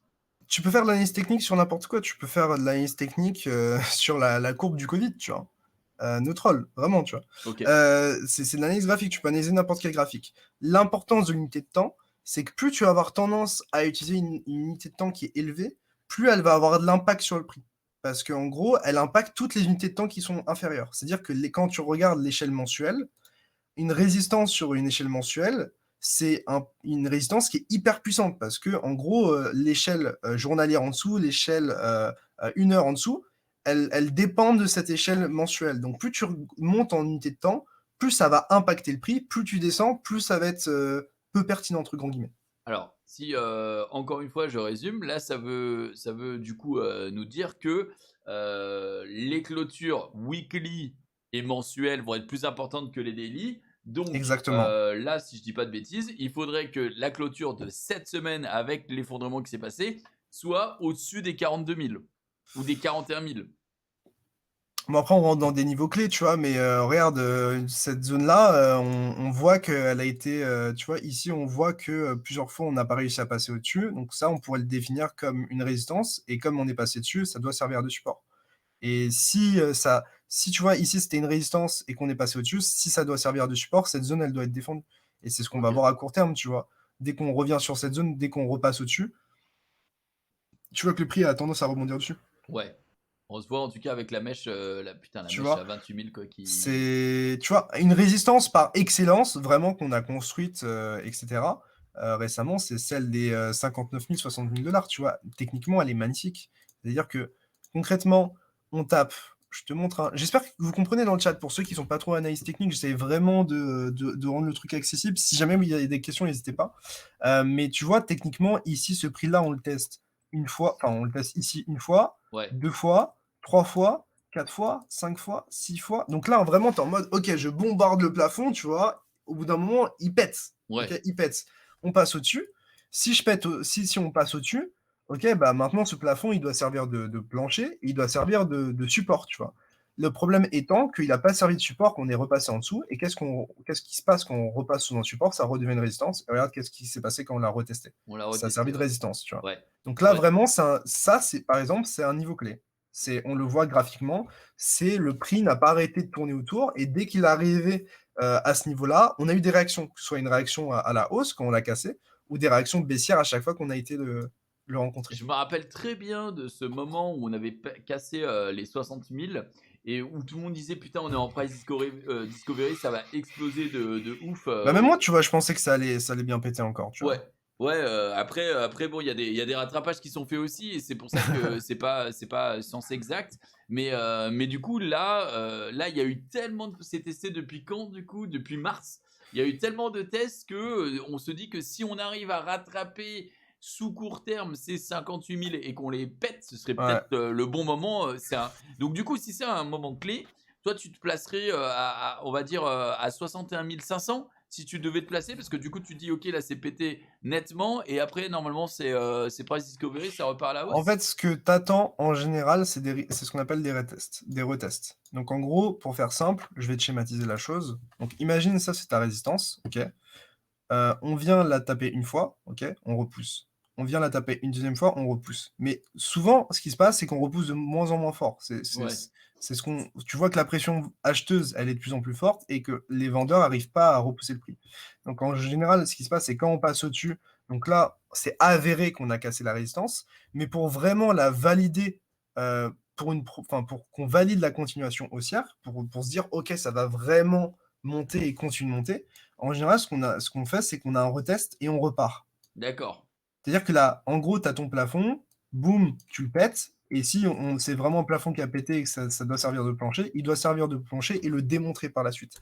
Et en fait, en général, c'est à ce moment-là où tu as le plus de, chances de réussite parce que c'est le moment où on doit vraiment prouver que c'est un support. Et c'est quelque chose qui est arrivé par le passé et là où moi, par exemple, j'ai été inquiet sur Bitcoin, alors autant quand on était ici, j'étais en mode quand on était ici, j'étais en mode: «OK, c'est hyper bull» parce que concrètement, si on fait un plus haut historique et qu'on n'a jamais été à ces prix-là, on part en découverte de prix, il y a pas de raison d'être baissier. Pourquoi tu Ouais, serais baissier alors qu'on arrive à des prix où on n'a jamais été allé et que, il y a aucune raison que enfin, il y a pas de résistance. Donc concrètement, s'il y a pas de résistance, le cours monte jusqu'à trouver des résistances. Le problème, ça a été quand on a retesté cette résistance et qu'elle a pas fait son job de support, tu vois? Et donc là, c'est ce premier moment-là où j'ai sorti 50 de ce que j'avais dans les cryptos, ok, ok, pour ouais. expliquer. D'accord, c'est là où toi, tu t'es dit, Ouais, ça sent pas très bon, et d'ailleurs, ça sent le roussi. ça s'est vu juste derrière par une baisse assez marquée. Alors Ouais. maintenant, on va reprendre le contexte d'aujourd'hui. Pour toi, là, aujourd'hui, on a percé beaucoup de résistance, de support, pardon. Il y avait des gens qui disaient, franchement, les 42K, ils pèteront jamais. Il y avait plein de gens qui disaient lors de la première correction Ouais, qu'on avait certainement atteint le plus bas possible, entre guillemets, lors de ce bull run. On a vu quelques jours plus tard que ça s'était pas avéré, hein, puisqu'on est allé toucher, là on le voit avec cette mèche, les 28 000. mmh. Toi là, l'analyse là, je pense qu'elle est compliquée parce que c'est plein de trucs qu'on ne pouvait pas prévoir, cette cascade de mauvaises nouvelles. Comment tu vois la suite? Alors là, ça va rentrer un peu plus, dans le technique, j'aurais tendance à dire. Mais en fait, moi, j'utilise ce qu'on appelle un outil qui s'appelle le retracement de Fibonacci. OK? Ouais, Je vais pas rentrer dans le détail parce que c'est juste du bruit, tu vois, pour la plupart des gens. Mais ce qu'il faut comprendre, c'est que, quand j'ai un mouvement, comment dire? Haussier, donc ouais, imagine, je suis dans une tendance haussière, donc je fais des creux de plus en plus haut, des sommets de plus en plus haut. ouais, OK? Ce que le prix a tendance à faire, c'est, d'aller tester les, 38. Donc imaginons, enfin, en gros, le prix, il a tendance à aller genre, sur le niveau des 38. Donc par exemple, si je prends ce mouvement-là, juste ce mouvement-là, tu vois? Je le trace. Si on arrive sur les 38, c'est la première zone d'intérêt, là où les acheteurs vont défendre. Si on la casse, on va entre les 61 et 78. Bon, c'est abstrait, mais je suis obligé de l'évoquer parce que c'est trop important. ouais. Il y Et a en beaucoup de général, gens quand on qui va trade s avec Fibonacci, ouais, ouais. et en général, quand on va sur les 38, historiquement en bull run sur BTC, quand on les casse, c'est la fin du bull run, OK? Donc là, D'accord. je vais te le montrer concrètement Là, on est à plus de pour 38%. que tu puisses comprendre, pour que tu puisses comprendre. Alors, en gros, je vais comparer ce qui s'est passé par le passé, OK? OK. Donc en gros, Donc toi, tu prends, le corps ou la mèche d'ailleurs de chaque bougie? je prends les mèches moi. D'accord, Je prends les mèches parce que, on peut pas ignorer les mèches. OK. Les mèches, c'est enfin, surtout que, en daily, ça peut être enfin, en weekly, ça peut être une mèche et en daily, ça peut être une clôture avec un corps, tu vois? Ouais, Donc ça dépend aussi de ton unité de temps. ouais. Mais ce qu'on a vu sur le dernier bull run, donc le dernier marché haussier qu'on a eu sur Bitcoin, encore une fois, là, je compare, à ce qui s'est passé par le passé parce que les chances sont en faveur, du fait que, on reproduise ce qui s'est passé. Plutôt que en gros, l'histoire a tendance à se répéter jusqu'à ce qu'on fasse le contraire, tu vois? Donc pourquoi j'irais, imaginer des scénarios qui n'ont jamais existé, plutôt que de reprendre un historique qui, entre guillemets, «a déjà marché» sur quasiment 10 ans, tu vois? Donc en gros, ce qui se passe, c'est que si je prends mon Fibo, donc je vais tracer, hop, hop. Donc si je prends, par exemple, le plus bas du marché Ouais, et que je trace jusqu'au sommet, donc là j'ai mes 38. Tu vois que ici, quand on a été jusqu'à ce sommet-là, les 38, ils ont servi de support. OK? ouais, Ensuite, quand on a fait un nouveau sommet, je retrace mon Fibo, on a été retracer les 38 et ça a servi de support. OK? ouais. Qu'est-ce qui s'est passé? Donc on prend le plus bas du cycle et le plus haut. Parce qu'à ce moment-là, ici, c'était le plus haut, on ne savait pas ce qui allait se passer après. Même chose ici, on a été chercher les 38 ici. Même chose ici, on a été chercher les 38 ici. OK. Même chose ici, on a été chercher les 38 ici. Même chose ici, même chose ici, jusqu'à arriver ici. Et quand on a cassé les 38 ici, ça fait beaucoup de ici, mais Mais c'est c'est euh, c'est très quand, clair. quand on les a cassés, Ouais, donc la seule fois où on les a cassés, c'était la fin du marché, et ça a été une des plus grosses résistances de marché sur des années. Ok. Et donc, si on recontextualise tout ça et on le met au goût du jour, bah, en fait, je vais replacer mon haut du marché, je vais replacer mon bas du marché, et donc là, on voit que, bah, les 38 sont, cassés. bah, qu'on est dessus, quoi. Non, on voit qu'on est dessus parce qu'on regardait en échelle, hebdomadaire. D'accord, ouais, mais là, du coup, Là, il y en a échelle hebda la mèche, elle est en dessous? ouais, la mèche est en dessous, mais ce qui compte, c'est comment on réagit à ce niveau-là et les D'accord, réactions, c'est les clôtures. C'est-à-dire OK, en vrai, on aurait pu aller ici, on s'en fiche. Ce qui compte, c'est où le prix va clôturer parce que le prix de clôture, ça représente comment la semaine s'est terminée et comment on a réagi malgré le fait qu'on a été à ces niveaux-là. OK? OK. Et donc, en gros, moi, ce qui m'intéresse, c'est pas de voir exactement, OK, on a clôturé 1 000 en dessous, on s'en fiche en vrai. Ce qui compte, c'est de voir si ce niveau, il est travaillé, s'il est tenu, s'il est accepté par les vendeurs, s'il est défendu, s'il y a des gens qui veulent acheter à cet endroit-là. Et moi, ce à quoi je m'attends, c'est que ce niveau-là tienne ou du moins qu'il soit défendu. Si c'est pas le cas, alors là, je me poserai de vraies questions sur ce cycle-là, je me poserai de vraies questions sur les prochaines semaines et pour moi, ce serait vraiment un premier mauvais signe. Mais D'accord. concrètement, je dis bien concrètement, encore une fois, j'ai pas la science infuse, je regarde juste ce qui s'est passé et j'essaie Bien de sûr. l'appliquer à aujourd'hui. J'essaie juste de mettre des guillemets parce qu'il y a des gens qui vont dire: «Ah mais il a dit que, on n'allait pas casser et tout». Non, c'est on regarde ce qui se passe, et on essaye de comprendre ce qui nous importe, quoi. Et donc moi, ce que j'attends de voir, c'est comment ce niveau va réagir. Et donc en gros, si on arrive à tenir ce niveau et s'en servir comme support, parce qu'il a servi de support par le passé, à ce moment-là, je viserai sûrement un plus haut historique. Si on n'arrive pas à faire un plus haut historique et qu'on casse ce niveau-là, à ce moment-là, pour moi, ce sera la fin de marché. Et c'est ce que je te montrais juste avant par le passé. Hop, alors je vais juste tout supprimer et me le retracer. Hop, hop, boum, hop. Alors, je vais essayer de revenir en arrière pour te montrer. Mais donc voilà, imaginons que, on a eu le top.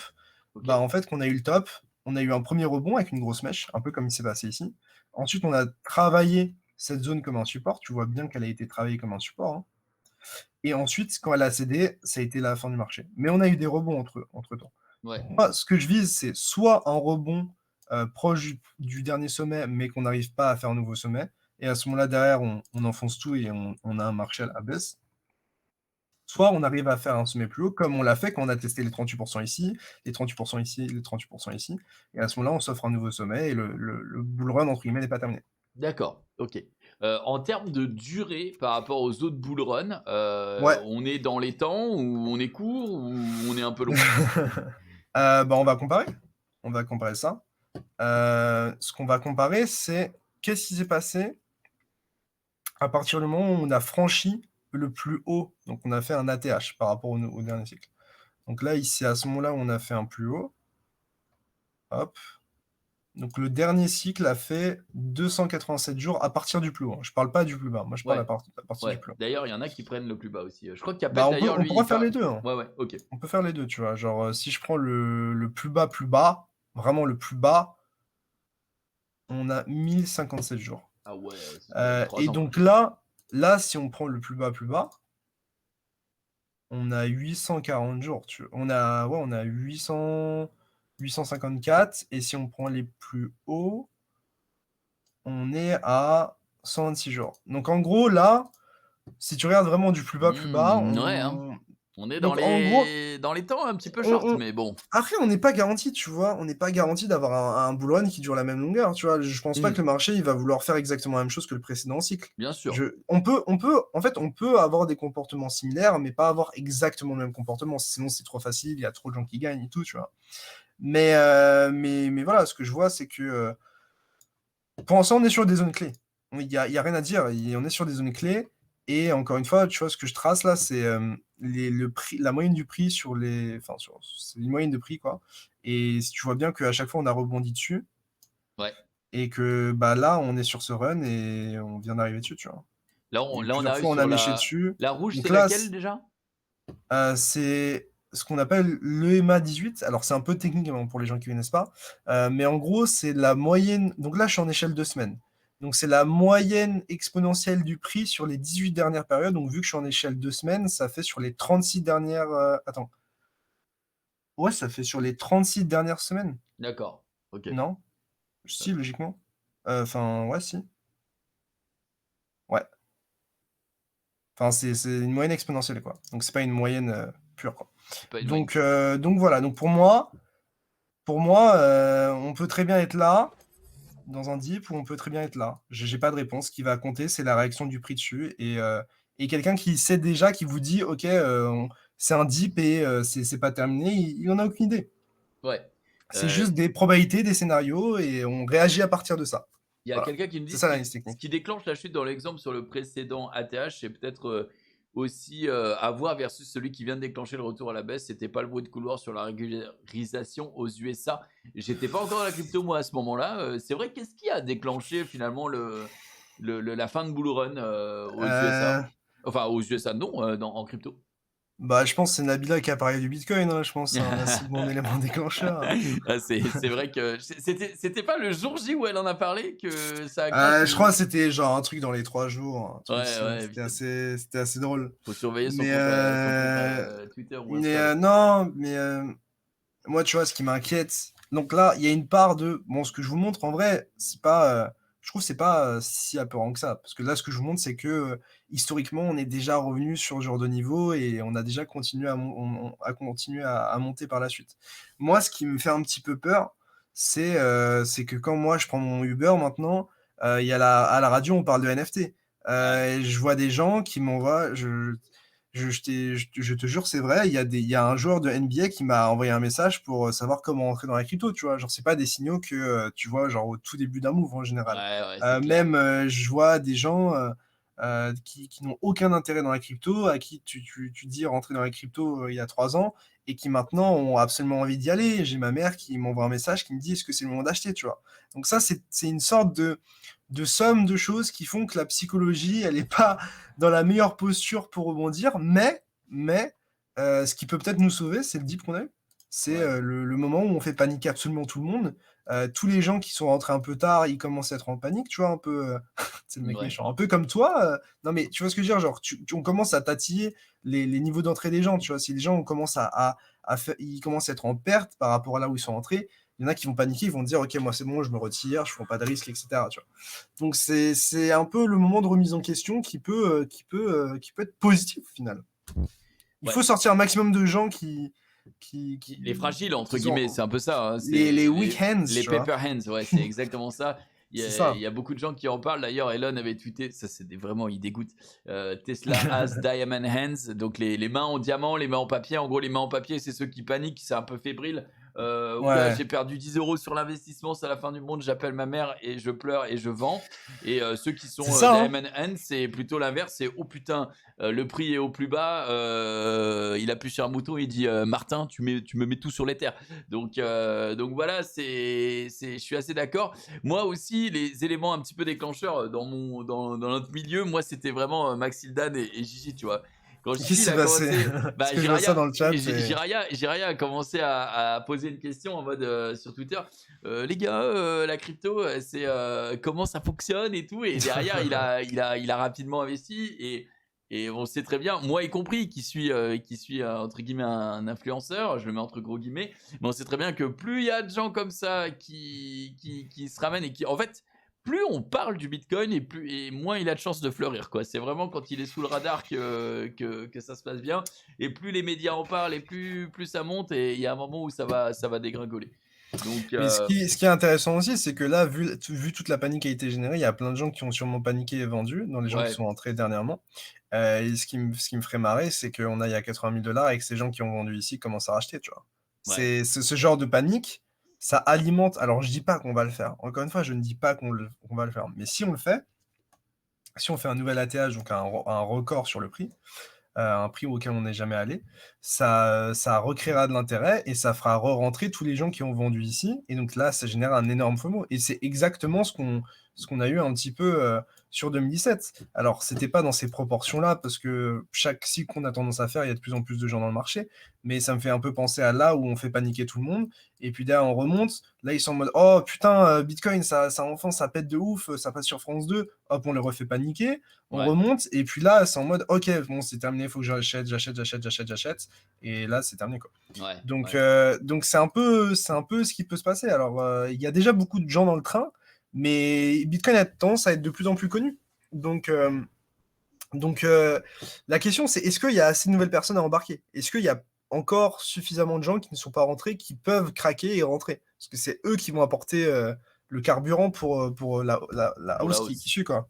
Et ça, c'est très intéressant de le dire, effectivement, parce que ceux qui achètent, mais qui sont, entre guillemets, déjà dans la crypto-monnaie, finalement, à part réinvestir du cash de tes épargnes ou ce que tu auras eu récemment dans la crypto, ça ne fera pas une grosse différence. Par contre, si demain, il y a effectivement des gros portefeuilles qui se mettent à la crypto, bah, un gros portefeuille vaut 1000 mecs comme nous, ou 10 000, ou peut-être même 100 000, ou peut-être même beaucoup plus que ça Ah, encore, mais il a puisque besoin de voilà. petits mecs comme nous pour vendre. Sinon, ils Évidemment, vont à qui? évidemment, voilà, sinon il peut pas vendre. Mais évidemment que la masse des particuliers a une place, je trouve, plus que dans la finance traditionnelle, plus prépondérante que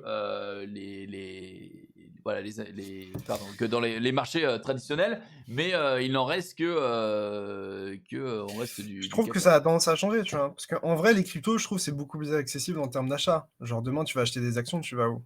T'es pas Ouais, capable de me citer un site quasiment. ouais, Demain, tu vas acheter ouais, de la crypto, tu vas sur Coinbase. ouais, clairement. Et c'est ce qu'on a vu avec GameStop. GameStop, ça a commencé à en parler beaucoup aux US parce que c'était accessible Oh putain, GameStop, ils ont. Robinhood, parce que, tu vois ce que je veux dire? Parce que moi, j'aime beaucoup l'ère et l'époque dans laquelle on vit, parce qu'on arrive dans une époque où de plus en plus de gens sont capables d'acheter des actions et prendre des vraies décisions. Par le passé, acheter des actions, il y avait de réelles barrières. Là, il y en a de moins en moins. Alors, c'est Ouais. toujours plus compliqué que sur les cryptos, mais, mais c'est beau. Ouais, c'est vrai que ça veut dire que c'est le bon moment en tout cas et qu'on est toujours sur nos tendances. Et ben écoute, Picsou, ou du coup Léo, merci beaucoup d'avoir partagé Pas de tes souci. analyses avec nous aujourd'hui. C'était très très cool. Je pense que les gens ont bien apprécié. Vous étiez nombreux aussi ce soir, donc ça m'a fait très plaisir. Je crois qu'on est sur un record du Crypto Fan Club, il me semble. Je vais regarder très rapidement, C'est beau, mais c'est oui, beau. on est pas loin d'un record, il me semble. Donc merci beaucoup d'avoir été là ce soir. Et bah écoute, je vais te laisser comme ça parce que sinon on n'aura jamais le. Hop, j'aurais pas la suite parce que j'ai dû tout changer au niveau des fenêtres, T'inquiète, mais c'est pas t'inquiète, grave. t'inquiète. Merci beaucoup et puis je te laisse le petit mot de la fin. Bah écoute, déjà merci pour l'invitation. Avec plaisir. Première invitation, donc invitation distinguée. Merci pour ça.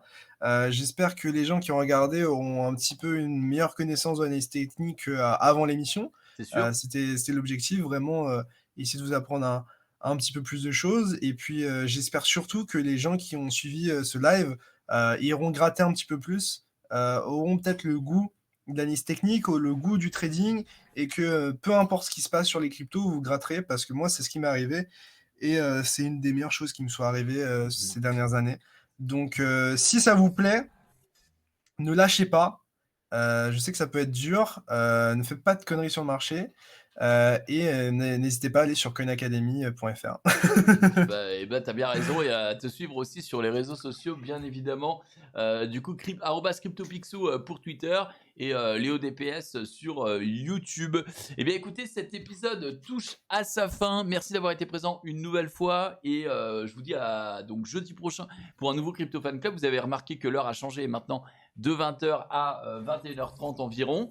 Moi, je vous dis à tous encore une fois merci et à bientôt. Salut. Tchuss.